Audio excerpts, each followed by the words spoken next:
Hemos estado hablando de la primavera de Dios. Después de la resurrección de Cristo, sucedieron una serie de eventos que hemos estado estudiando a través de la clase que empezamos la semana pasada. El día de hoy yo quiero hablarles sobre ser testigos de la resurrección. Testigos de la resurrección.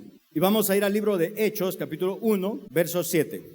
Y les dijo: no os toca a vosotros saber los tiempos o las sazones que el Padre puso en su sola potestad, pero recibiréis poder cuando haya venido sobre ustedes el Espíritu Santo, y me serán testigos en Jerusalén, en Judea, en Samaria y hasta lo último de la tierra. Esto está sucediendo en Betania. Cristo está hablando y está a punto de ser ascendido a los cielos. Y antes de que los discípulos se pongan como locos a hacer cualquier cosa, les dice: espérense en Jerusalén hasta que venga el Espíritu Santo sobre ustedes, para luego ser testigos. Entonces, ahí quiero partir el día de hoy. Número 1, me seréis testigos. En la iglesia evangélica, hasta el día de hoy, la acción del versículo 8 de Hechos 1 ha recaído en que van a ser poderosos cuando venga el Espíritu Santo.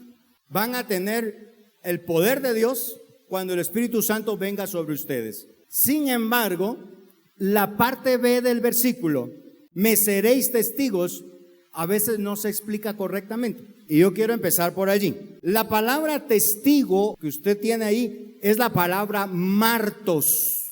De esa palabra griega viene nuestra palabra mártir. Ahora, esta palabra martos tiene otros dos significados. El segundo es registro. El Señor les está diciendo a los apóstoles: ustedes van a hacer el registro de mi resurrección. Y hay un tercer significado de la palabra martos, testigo, que es el que traduce la Reina Valera acá. Quiere decir alguien que ha visto por sus propios ojos. Es la palabra que se usa en los juzgados cuando el juez dice: ¿dónde están sus testigos? ¿Qué es lo que quiere saber el juez? Si lo que la persona está diciendo es verdad. La parte acusadora presenta testigos y la parte que defiende presenta testigos. Ahora, ¿cómo es posible que usted y yo, que no estuvimos hace 2000 años, podamos dar evidencia de la resurrección? ¿Usted vio la resurrección? ¿Usted vio a Cristo resucitado? ¿Verdad que hay una situación ahí interesante? ¿Cómo es que Jesús me pide a mí ser testigo de algo que yo no vi? Ahí es donde viene la acción del Espíritu Santo. La interpretación normal es cuando usted sea lleno del Espíritu, y lo relacionamos con hablar en lenguas, pero al final dice: el Espíritu Santo los va a volver a ustedes un testimonio de que yo resucité. Pero yo no vi la resurrección. Ojo, la Biblia nos está hablando de que cuando el Espíritu Santo llega a una persona, esa persona debe convertirse en un registro viviente de que Cristo ha resucitado. Usted y yo, en el momento en que nacimos de nuevo, porque no se puede nacer de nuevo si no es por el Espíritu Santo, en el momento en que el Espíritu Santo nos hace renacer, desde ese momento empezamos a hacer un récord, un registro de la resurrección de Cristo. Yo me convierto en el registro viviente de la resurrección. Dice: cuando venga el Espíritu Santo sobre ustedes, ustedes se van a convertir en un registro de mi resurrección. Usted no ha visto a Cristo, pero el Espíritu Santo está en usted. Y Él le va a indicar cómo debe de vivir, cómo debe de comportarse. Y esa vida se va a convertir en un registro viviente de que Cristo está vivo. Hay 3 problemas graves que derivan de esto que yo les estoy explicando. 3 problemas graves en la iglesia evangélica de hoy. El primero es el infantilismo espiritual. La falta de madurez por falta de palabra de Dios en los creyentes. Los creyentes hoy en día, cuando hablan, meten la pata. No crecen, no evolucionan su espiritualidad, no echan raíces. Nunca están listos para servir, para enseñar o para dirigir a otros. Hay creyentes que tienen la sensación de que todavía les falta y ya tienen como 40 años en el evangelio. Infantilismo. El infantilismo espiritual es aquella persona que desde que se convirtió a Cristo no deja su mal carácter, no deja de beber alcohol, no deja de fumar, no deja de maltratar, no deja de mentir, no deja de chismear, de murmurar. ¿Me doy a entender? ¿Cómo puedo yo saber si alguien está creciendo en su vida espiritual? Yo veo en él que está creciendo porque se aleja del pecado. Un creyente que no se aleja del pecado es un creyente infantil, es un creyente inmaduro, es un creyente que no está registrando la resurrección de Cristo. Lo segundo problema grave que estamos viendo en la iglesia evangélica hoy, una persistencia en el pecado. El pecado en las congregaciones es tan natural. Un líder cae en adulterio, ¿qué decimos todos? No ponga su mirada en el hombre, porque el hombre le va. Ya vio, ya se sabe el script, ya se sabe el canto, pues. Pero ¿sabe qué es eso? Que nosotros ya vemos normal el pecado en la congregación, y eso no es correcto. Yo no le voy a decir que nosotros somos los superperfectos y que no cometemos errores. No, claro que vamos a pecar, pero no pecamos constantemente. El pecado ya no es nuestro rey, nuestro amo. Caemos en error cada cierto tiempo, pues. Y el tercer problema grave, ¿cuál fue el primero? El infantilismo. ¿Qué dije que era el infantilismo? Falta de madurez cristiana. El creyente permanece en un estado de niño espiritual indefinido. Siempre hay que animarlo a que vaya a la iglesia, a que vaya a los grupos, que vaya al discipulado. Nunca nace de él. Ese es un niño espiritual. Lo segundo es la permanencia del pecado, ya como una forma de vida. Y el tercero, en la iglesia evangélica tenemos mucha gente que no ha nacido de nuevo. Muchas personas evangélicas pasaron al frente, hicieron una oración de fe. Recibo a Cristo como mi Señor y Salvador. Pero eso no es garantía de que haya nacido de nuevo, porque el nuevo nacimiento es algo que ocurre en lo espiritual. Yo pude pasar al frente, hacer la oración de fe, pero eso no garantiza que yo ya haya nacido de nuevo. Mucho menos va a garantizar que yo ya me voy para el cielo, porque nadie puede entrar al cielo si no ha nacido de nuevo del agua y del espíritu, de la palabra y del espíritu. ¿Cómo es que alguien nace de nuevo?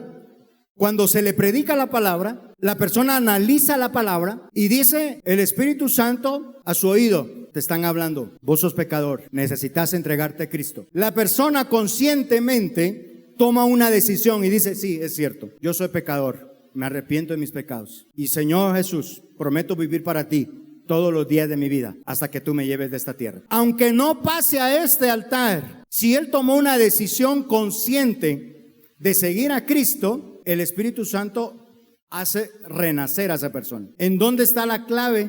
En que el hombre entienda de que necesita a Jesús para entrar al reino de los cielos. ¿Quién se encarga de redarguir al hombre? El Espíritu Santo. ¿Quién se encarga de renacer al hombre?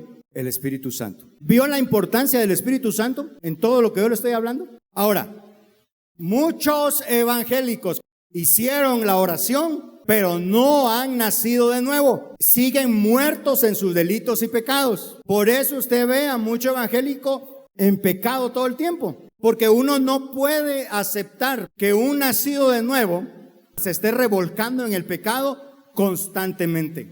Usted y yo, por el poder del Espíritu Santo, hemos nacido a una nueva creación y nosotros debemos convertirnos en el registro viviente de que Cristo está vivo. Ahora, ¿por qué este problema es grave? Porque mucho evangélico está viniendo a las iglesias creyendo que es salvo, pero cuando se muera abrirá sus ojos en el infierno. ¿Ya vio que este es un problema grave? Pregunto otra vez, ¿cuántos evangélicos hay acá? ¿Ya nació de nuevo? La pregunta entonces. ¿Cómo sabe usted que ya nació de nuevo? Porque el pecado no es su dueño. Usted ya no es un niño, va creciendo, va creciendo. Usted dice, esto no le gusta a mi Señor, yo lo dejo tirado. Voy cambiando, me voy transformando, voy haciendo que mi mente vaya cambiando. Meto mi mente en la palabra de Dios y yo me convierto en un registro vivo de que Cristo ha resucitado. Si yo tengo las mismas malas costumbres de cuando yo no era creyente, yo no he nacido de nuevo. Porque es imposible que alguien que ha nacido de nuevo se siga revolcando en el pecado. Es imposible. El testimonio de esa persona solo tirada en la calle se mantenía por el alcoholismo, le entrega su vida a Cristo, nunca más vuelve al alcohol. ¿Qué pasó con él? Nació de nuevo, hizo una oración. Yo no sé si hizo una oración, pero sí tomó la convicción en su corazón de decirle a Jesús: soy pecador, necesito tu salvación, te entrego mi vida y sé el Señor de ella para siempre. Y nunca más regresó al alcohol. ¿Qué fue lo que sucedió en él? Nació de nuevo. Es que estamos en este lugar para redarguirlo, para que su vida sea la vida que Cristo quiere. No estamos aquí para decirle lo que usted quiere oír, sino lo que usted necesita oír. Y usted puede salir de acá si quiere maltratándonos, ya sea al pastor Arnoldo o a mí, que somos los que compartimos. O puede salir de aquí tomando una actitud de decir: necesito nacer de nuevo. Vamos a ir a punto 2. Y para eso vamos a avanzar a Hechos 3, capítulo 3. Vamos a leer desde el verso 6. Mas Pedro dijo: no tengo plata ni oro, pero lo que tengo te doy. En el nombre de Jesucristo de Nazaret, levántate y anda. Y tomándole por la mano derecha, le levantó. Y al momento se le afirmaron los pies y tobillos. Saltando se puso en pie y anduvo y entró con ellos en el templo, andando y saltando y alabando a Dios. Capítulo 4, verso 5. Aconteció al día siguiente que se reunieron en Jerusalén los gobernantes, los ancianos y los escribas, y el sumo sacerdote Anás y Caifás y Juan y Alejandro y todos los que eran de la familia de los sumos sacerdotes. Y poniéndolos en medio les preguntaron: ¿con qué potestad o en qué nombre habéis hecho vosotros esto? Entonces Pedro, lleno del Espíritu Santo, les dijo: gobernantes del pueblo y ancianos de Israel. Verso 9. Puesto que hoy se nos interroga acerca del beneficio hecho a un hombre enfermo, de qué manera éste haya sido sanado, sea notorio a todos vosotros y a todo el pueblo de Israel, que en el nombre de Jesucristo de Nazaret, a quien vosotros crucificasteis y a quien Dios resucitó de los muertos, por él este hombre está en vuestra presencia sano. Verso 13. Entonces, viendo el denuedo de Pedro y de Juan, y sabiendo que eran hombres sin letras y del vulgo, se maravillaban y les reconocían que habían estado con Jesús. Viendo al hombre que había sido sanado, que estaba en pie con ellos, no podían decir nada en contra. Este es un relato largo, la curación de este cojo. Le voy a dar unas pinceladas. Era un cojo de nacimiento. Cojo de nacimiento, la frase en griego quiere decir que salió del vientre de su madre cojo. Entonces este personaje probablemente tenía piernas muy pequeñas, muy delgadas, o había nacido sin piernas. ¿Cómo sabemos eso? Dice la Biblia en capítulo 3 que lo llevaban a la puerta del templo. Si hubiese podido caminar aunque sea un poco, él va con muletas. Lo tenían que llevar. La enfermedad que tenía era una enfermedad en donde era imposible la locomoción. Todas las personas conocían a este cojo. Eso quiere decir que sobrepasaba a una cojera simple. Sanar a este cojo no era sanar a cualquier persona del pueblo. Le está pidiendo limosna a Pedro y a Juan. Pedro le dice: míranos. Y dice la Biblia que el cojo se les quedó viendo, esperando recibir algo de ellos. Pedro le dijo: no tengo plata ni nada de valor que tú puedas apreciar, pero sí tengo algo que tú necesitas. En el nombre de Jesús de Nazaret, levántate y ponte a caminar. Vea la escena. Si no tenía pierna, en ese momento salieron las dos piernas. Si la pierna estaba delgadita, en ese momento la pierna se infló. ¿Ya está viendo el cuadro? Esta era una sanidad real. No era una sanidad falsa. Voy a orar por usted y después me cuenta si Dios lo sanó. No, era una sanidad palpable. El pueblo se juntó, los principales sacerdotes, ojo, eran los mismos que crucificaron a Jesús, Anás, Caifás, y mencionan otros dos más. Como ya era casi de noche, los dejaron en la cárcel.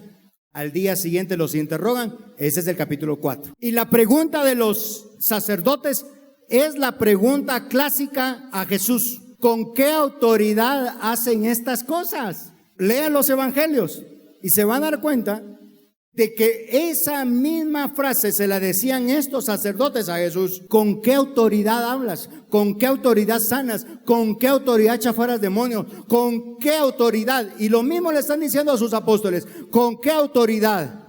Y Pedro, dice la Biblia, lleno del Espíritu Santo, se dispuso a hablar. Ustedes nos interrogan, ¿con qué autoridad hicimos esto? Pues sepan ustedes que al Jesús que ustedes mataron, que ustedes crucificaron, encontró Dios correcto en todas sus obras, por lo cual lo levantó de entre los muertos.